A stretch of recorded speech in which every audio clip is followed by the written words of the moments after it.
Snow Diary. This is my life. Guys, today is Wednesday. Gabi pa, anong tigil yung ulan guys dito sa Baguio. Kaya, ayan o. Sobrang lamig. Kaya hindi yung makabangon ng maaga.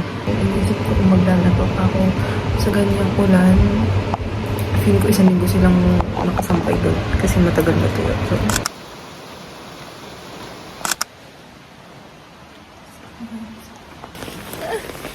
lamig.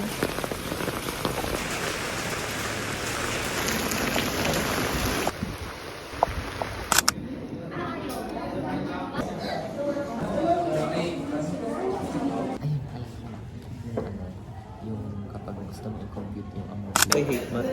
Mag-hi ka, Te. Subscribe ka sa channel ko. Nakasubscribe ko ako. Ay, wait! Yun na ang pinagkakaabalahan ko. Ito ah.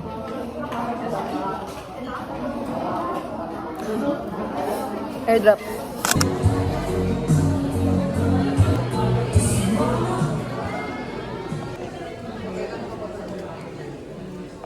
Ayan na!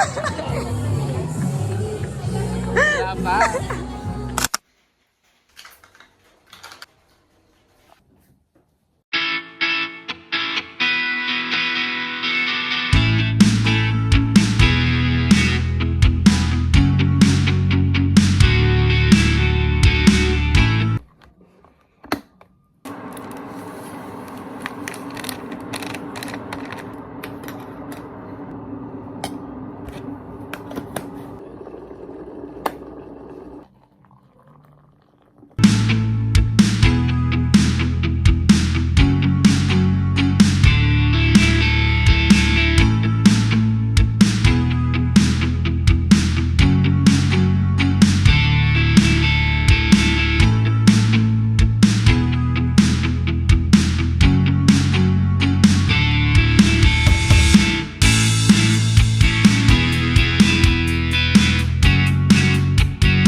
So guys, andito na ako ulit sa dorminate. Ano oras na ba? 9:42 na. Sobrang lakas guys ng ulan. Yun, ang klase ko lang naman is PE. Yung 7:30 to 9:30. Tapos nag-practice kami ng rope. Dapat practical exam na namin ng rope. Ganyan. Pero naawa yata yung prof namin. Sabi niya next meeting na lang ulit. So next week na lang. Mamaya pang 2:30 PM ulit yung klase ko. Which is G-Self and G-Ethics na lang. For now, kakain ako ng tinapay. Kasi yung chicken na niluto kagabi, yun na nilunch ko mamaya bago pumasok. But now what I will do is study. Kasi may assignment kami sa isang major subject bukas. Tapos aralin ko na rin yung cost accounting kasi napapabayaan ko na siya. So, kailangan natin mag-focus doon. But other than that, wala naman masyadong ganap. Balikan na ng hirap, luhat lahat. Ikaw ang paborito kong desisyon na. Pag nalangkiran ng ingay at ng gulo, di ko pagpapalit, hindi mo sa mundo. Guys, nag-brown out. Paano tayo mag-aaral? Kung kailang kaka-open ko lang tinik. Wala namang advisory. Oh, buti may isa pa akong ilaw. Anyway, walang kuryente. Punta na lang kaya akong school kasi wala ka sa ulan. Kumain muna ako, tapos punta na lang akong school. Pwede. Guys, since walang kuryente, pagyo tayo. Thank you, mama. Since walang kuryente, papasok na lang ako sa school, tatambay sa library, doon na lang mag-aaral. Kasi sayang, ilang oras din. May quiz pala kami sa dalawang minor subject. So, tapos magsasagot pa ako assignment sa major. So yeah, I'm gonna brush my teeth and go to school. Hello guys, parang walang kuryente talaga dito. Kailangan ko mag-aaral.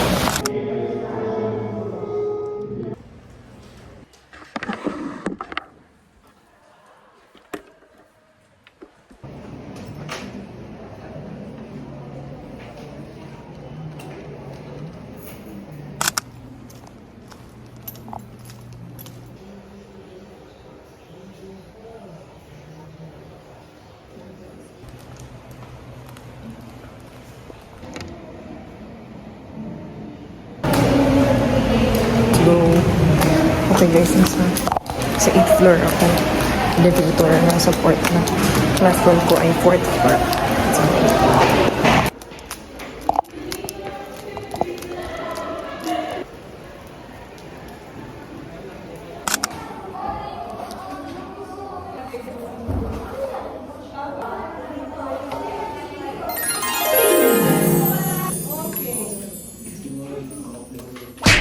So, yun ang gumagawa sa amin. Thank you po. Okay guys. Next question. OOT.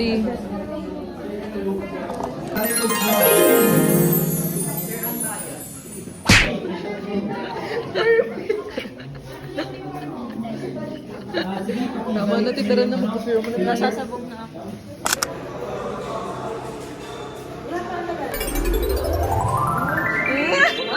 Bye, Louie. Jeremy, tagal mo, Jeremy. Hala? Ewan ko din.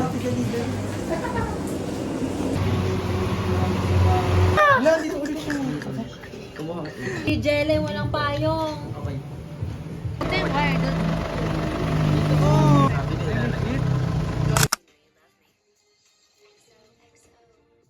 Decisions, so ito rin, inventory management, scheduling, maintenance.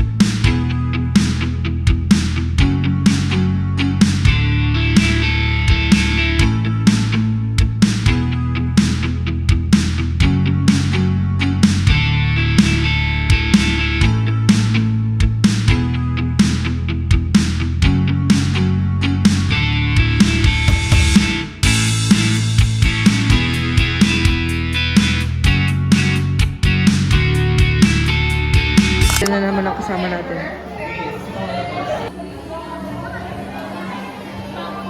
Alate! Hindi, may lang. Lagay mo nga sa bulsa. Wait lang.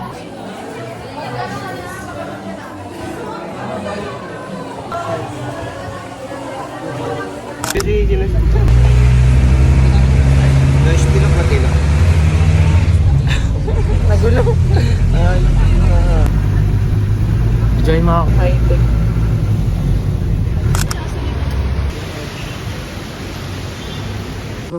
Ano tiga doon? Bapalit ka ng barong ba? Babalik. Hello? Shortcut. Excuse me. Perfect. One down.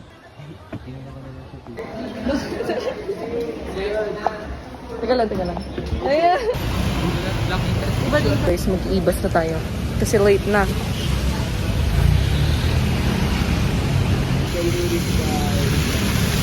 Na blue.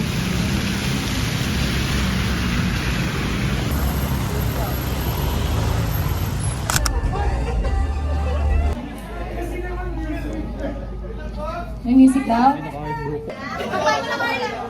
Alam mo na? Kaya mo.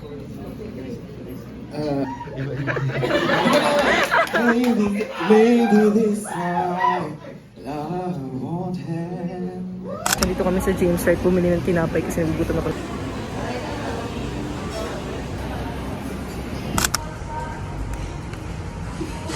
Bumakdo na lang tayo. Ayun yun talaga ng food court. Yung biling bowl. Okay doon pa. Okay. Ay, may gulay eh. Okay lang. Okay lang. Tara. This is the struggle of allowance.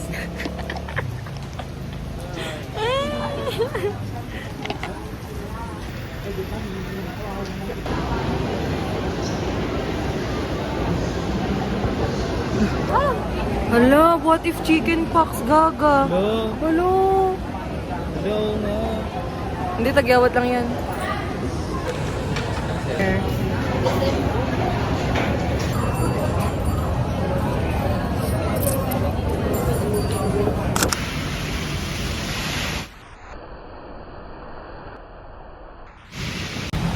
Kita? Uy! Ikaw nga, Lance. Ang galing guys. We're in South Korea. Parang bata eh. Gag. Ito ang problema sa Baguio. Kung tigabakaking ka, pag past 8 nasa taon ka pa, mahirap ka na sumakay. Lamig! Guys, Yay! Malamig! Taxi, kuya. Malamig di! Malamig, super! Tama. Bababa doon. Okay guys, so na-edit ko. The video is taking too long to be uploaded dahil wala itong part na to. At ayoko naman siyang upload nang wala yung buo with joy natin, diba? Dapat every week may ganun. Anyway, sorry for the bad lighting. Naka-flashlight na lang ako kasi papadilim na. And kakauwi ko lang galing school. So gawin na natin to. Let's be quick. So for our verse for today is from 1 John chapter 4 verse 18. It says, "There is no fear in love, but perfect love drives out fear. Because fear has to do with punishment. The one who fears is not made perfect in love." So, I talked about last week. Diba sabi ko last week, parang may share ko ng verse about love. Next week, meron ulit about love. Okay. Sabi dito, there is no fear in love. If you're a college student and still unsure of your degree, your diploma that you're getting, or the course that you are currently taking, you kept questioning, ito po ba para sa akin? Maybe it's out of fear of uncertainty. But always love what you do. Ngayon ko nare-realize yung mga sinasabi nila na kung ano yung course yung pipiliin mo, dapat yung gusto mo talaga, yung mahal mo. Everything is so hard. Lahat ng courses, lahat ng program, lahat sila mahirap. There's no debate on that. It's very hard and it's specific topics. Because when you love what you are doing, kahit takot ka, you will do it scared. I remember ranting this about my best friend. Sasabihin niya sa akin, do it scared. But perfect love drives out fear. The first week that I started this, this is like the wrap up since October is coming na. Sige, i-wrap up na rin natin ito. Diba, the past week, I talked about making God our confidence. And when we make that choice, there's always going to be a lot of circumstances. Talaga challenge yung faith natin. It says here, but perfect love drives out fear.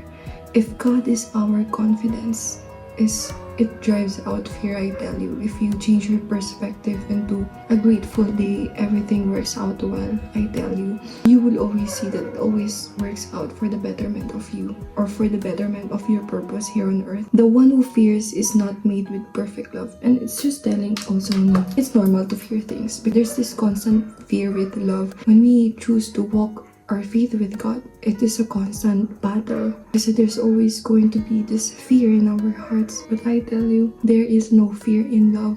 I hope I'm making sense kasi it's normal to fear. But when you love someone, it drives out that fear.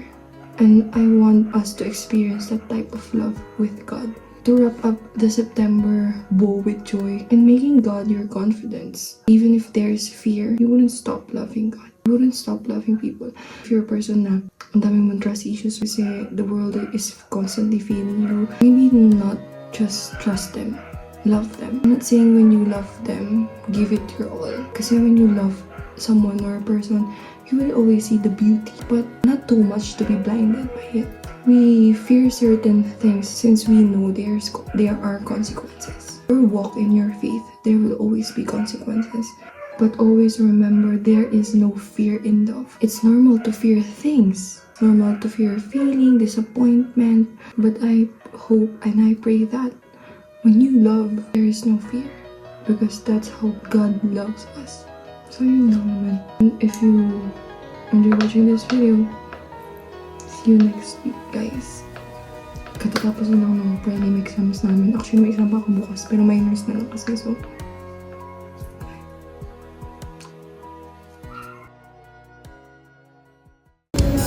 Tingin ka doon.